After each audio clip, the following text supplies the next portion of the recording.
Welcome to another installment of Keeping Up with the Targaryens. I'm Paul, and I'm here with Uncle Nephew Shane.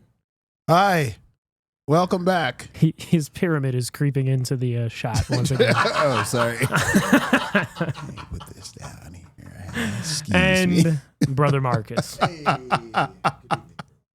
Good evening. So today, or on this installment, well, I guess today as well. This installment. We are going to talk about Season 1, Episode 9 of House of the Dragons, The Green Council.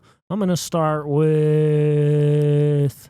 I'll start with Shane. Shane, what did you think of this episode? What are some of your highlights, lowlights? What's going on? It was a kind of a scary episode because I really did not know what was going to happen. Yeah.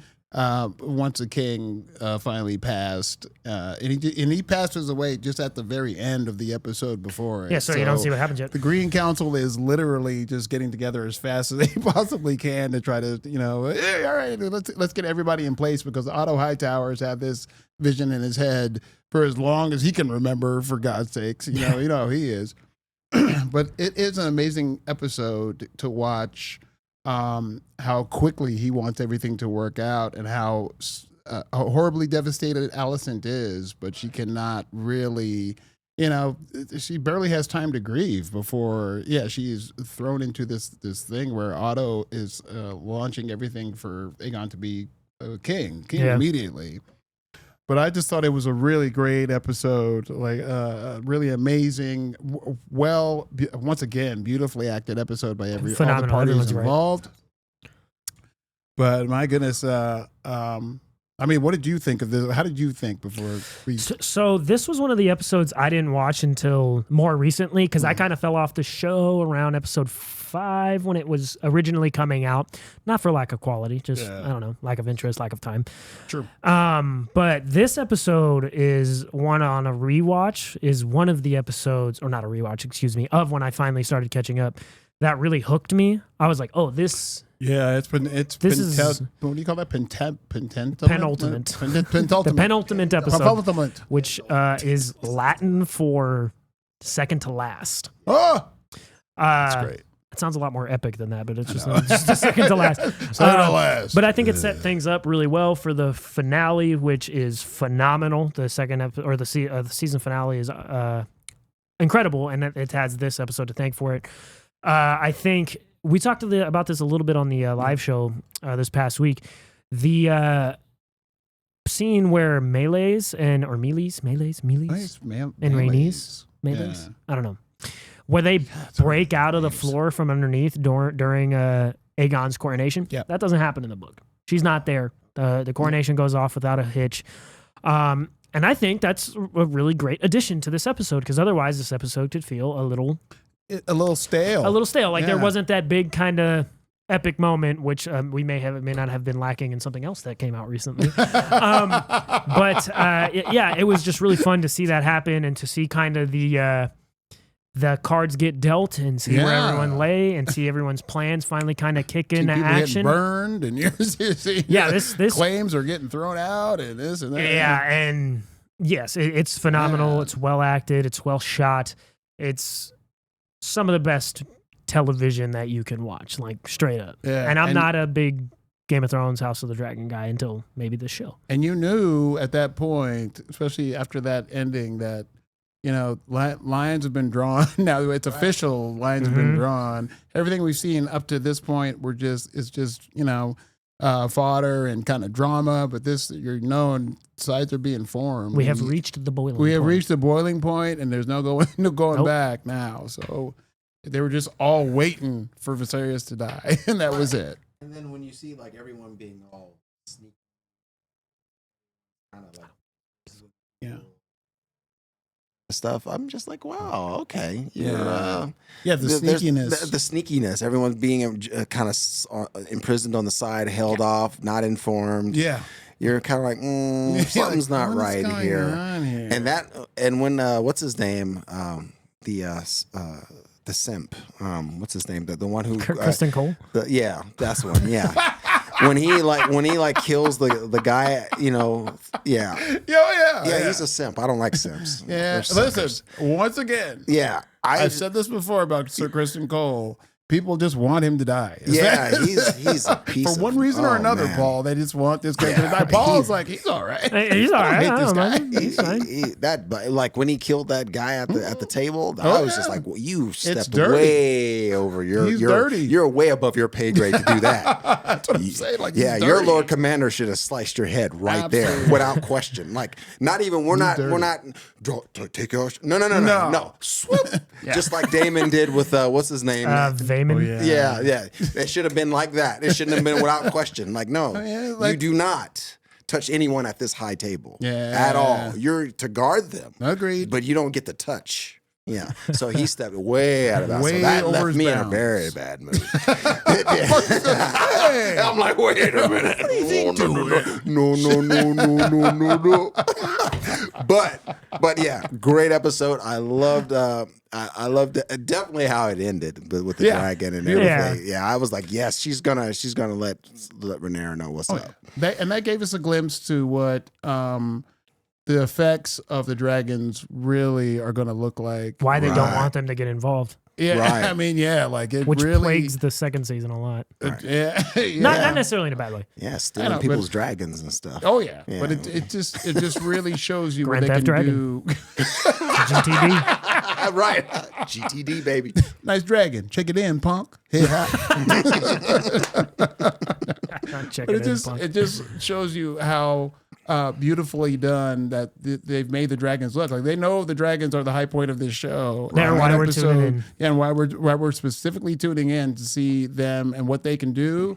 And that episode really shows you the destruction that they can cause and why people are so really afraid of them. Yeah. And even in season 2, people are there's lower born people in the in the towns who look at dragons and go, they're like gods. Right. Honestly, when one gets killed in the second season, they're like, this wow. is a horrible mistake. You've done something you stupid. killed something. Yeah, Why did you very do sacred. this? Now there's going to be retaliation. So yeah, and this That's a episode pedestal helps they put 'em sets on. that up. Yeah. Absolutely. What do we think about the kind of the quest for Aegon and his little we'll call it watering hole? I don't know what to call it. Oh yeah, that was pretty. Trying to the race for Aegon between Aemon and Cole and Eric and Eric. Eric and Eric. Oh, the Sir Eric thing. And I found that to be interesting. I was like, oh, he's not wanting to be found. So what should that tell you, Queen? No, You know what I mean? Like, he's not. Yeah, if he's gonna rule, he's probably gonna be. He's either gonna use it and try to make everyone regret it that he was ever even coronated, or he could turn out to grow into the role. But he's gonna be spiteful the whole time. Yep. Right. You don't want to go either way. Yeah, you don't want a spiteful king. You don't want that. And then you are, and then at the same time you're upsetting the the who was already named the succeeder. Rhaenyra. Yeah, Rhaenyra. Yeah. So it feels like what's happening could have been avoided in a lot of ways. Almost everything. Almost they do. everything. Allison you know what I mean? is the lucky wrong she's thing. pretty. Otherwise, You know what I mean? Like Right. Almost 90% of what they do could be avoided one way or another if they just use their heads. But they're so privileged in so many levels that it really does not, concern them. Right. You know what I mean? Because and what does Otto, outside of name, what does Otto have to gain from all this? his house will be on the Iron Throne. That's what he's. Because he's got one step. He's got one step in the grave himself. So it's like kind of how old? I know. Is he? I don't know how old Otto. How is has he served 3 kings? Yeah, that's what I'm saying. If Viserys' dad was such like a. Did he die early? Jaehaerys? No, he served for a long time. He was the person that brought upon the peace that Viserys inherited and kept. And how old is? I know how old is Otto. How old is Otto? Is Otto supposed to be like 70. How old is Reese Evans? Yeah, I was gonna say. First and foremost. Oh, it's Yeah, you know what it right. is? Did he It's the lizard formula he got in The Amazing Spider-Man. That's why he's been alive. Was he like 10 as the hand for the king? Like, what's I know he was happening? at 10 years old. Oh, he yeah, was the 10 years hand. old, he was the hand already, so he was just born He into was, the he role. was the hand for the. No, I'm just Yeah. don't put that past this show. But yeah, so I'm just like, what is his role in all this? Because I mean, he should have been like, I mean, if He's been plotting this. he's been plotting this, it's obvious that Allison is not in agreement with it, at least totally, Right. in the No. way in which, because I mean, yes, she's a mother. That may come back in season 2. Yeah, she's a mother. She wants the best for her son. You know, she has That's cool. she has the connections there. I get it, and I can appreciate that. And I think that's what the princess could appreciate at the end of the episode. That's why she didn't char and barbecue everybody. Well- But at the same time, They you're were like, friends that they grew up but at together. the same time, if this is what you believe, she should have immediately got Rhaenyra in the circle, right? Been like, hey, this is what I heard.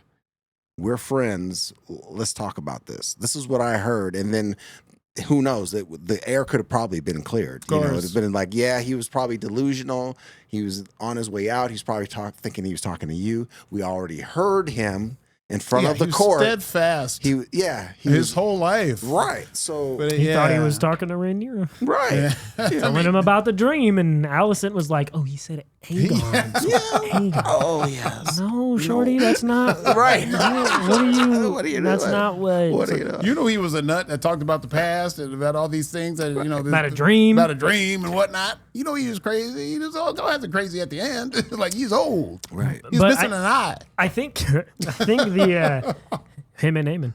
The two things that are like kind of maybe go under the radar a little bit about this episode is obviously the scene with Rhaenys doesn't go under the radar, but I think what it does for her character and how much we like her is I think the fact that she doesn't torch everybody makes you Right. go, oh my God, finally a Yeah. person who's not the worst. Yeah. Right. At this point. Right. Yeah. Like, because Damon in subsequent episodes may or may not be like, why didn't you light him on fire? And she's just like, because like not everybody's you, bro. Yeah, Exactly. right. Not right. everybody's you. Right. And I think that does a lot for why we love Rhaenys and why season 2 is so sad. Right. But, Oh. and then this kind of sows the seeds of Aemond being, I don't know if more competent than Aegon is the word, but more cunning There's definitely no sa- and savvy. He's more sa- he's intentional and savvy. Yeah. And I Yeah. think I was telling you guys in the group chat, I like Aemon's character, but I don't like Aemon's character. Like Right. he's a little conniving gross. little Right, little right. He's a-hole. gross, yeah. Right. And but I watched some interviews for House of the Dragons, and I think the actor's name is Ewan something. He seems like the nicest guy in the world. They did like a trivia thing, Right. and so it was like, I don't know, it was Paul likes him now. the guy that plays Aegon and the girl that plays Helena, Matt Smith, and the guy that plays Kristen Cole, and the girl who plays Rhaenys and Stephen Toussaint. And they did like a trivia thing, and Ewan, the guy who plays Aemond, is by himself. And he wins the game, Right. and he's so like genuine. He's like, "Oh yeah," like you can tell he loves Yeah. the stuff. So like I'm watching the show, and I'm like, this He's guy's cool. all right. He's all Right, right. right, He's right, like a right. nice guy. He's not all right. I He's was all right. wrong about it. So moral of the story is don't watch interviews with these No, people. It'll if make you you hate not them- like them. I think Matt Smith is smart because I've seen him in other interviews and he's real nice. I don't know him, but he seems like a nice guy. Yeah. But in the House of the Dragons episodes, he like he's a little like, I don't know anything about all this. I don't really care. And I think I like that because it didn't make me like Damon more. Not even more. Yeah. But yeah, it does a lot for Aemon, the character, and makes him like kind of starts to be like, ooh, is Aemon gonna try to? Is he gonna be the new Daemon? Right. Maybe. Right. Well, yeah, that's the thing. Mm-hmm. He is this, and he's always was looked down upon as a kid, as a little kid. Right. Everybody Got thought he his was a eye weirdo slashed and he out, was yeah. strange. So now that he's an adult and he gets this first taste of power when he steals a dragon and all this stuff, and then once he starts doing that and he gets that taste of power, he really becomes emboldened as an adult. He feels that no one has the testicular, what do you call that? Testicular fortitude? Yep. That's good. You did it. Yeah. You got it. I did it. Yeah. Well, everyone, hey, look at me. Testicular fortitude. Yeah, testicular as fortitude. As an adult. Yeah. Then he's hard balls. Hard balls. So he's got that. He's got that going for him. It's not Sam Cassell. Is it Sam Cassell? Cajones. Oh yeah. No, it was. Where was it? Reggie Miller? Who did it? Oh, it was Sam Cassell. Okay. Sam Cassell did the testicular. I don't know. Oh, you that's another thing for another day. Yeah. No, he was NBA player. Yeah, NBA player. Oh, okay. But since that happened, and I think it goes, and even though we're talking about season 1 and season 2, you see this type of behavior come out even stronger later on in these seasons. Like that he is the man now. I'm the man. Right. Yeah, I agree. He it is Sam Cassell, by the way. He that's what you look up? Yeah. He this episode sets the stage for what happens in the episode we'll be talking about next week. Phenomenally. Yeah. It is the next episode, the finale of season 1. The Black Queen. It's pretty great. Good. But that's all the time we got for this segment today. Shout out Shane, Marcus, Quan for chefing it up as always. Shane. Yeah. Where can they get at us if they're committing Grand Theft Dragon and trying to find a safe house? I want to try this again. They can get on at the us interwebs when they're trying to commit Grand Theft Dragon and they want to be in a safe house at is that close? That'll do. It's hard being Paul. Like I said, if we were just change roles, when we change roles, it's very hard being each other. It's hard being Frank. Yeah, it's super hard being Frank. At every level, it's hard being Frank. Oh man, me. I'm kidding. It's easy being Frank. So on Spotify, you can find us, and YouTube, of course, and Apple Pods, and iTunes, and Feet Finder.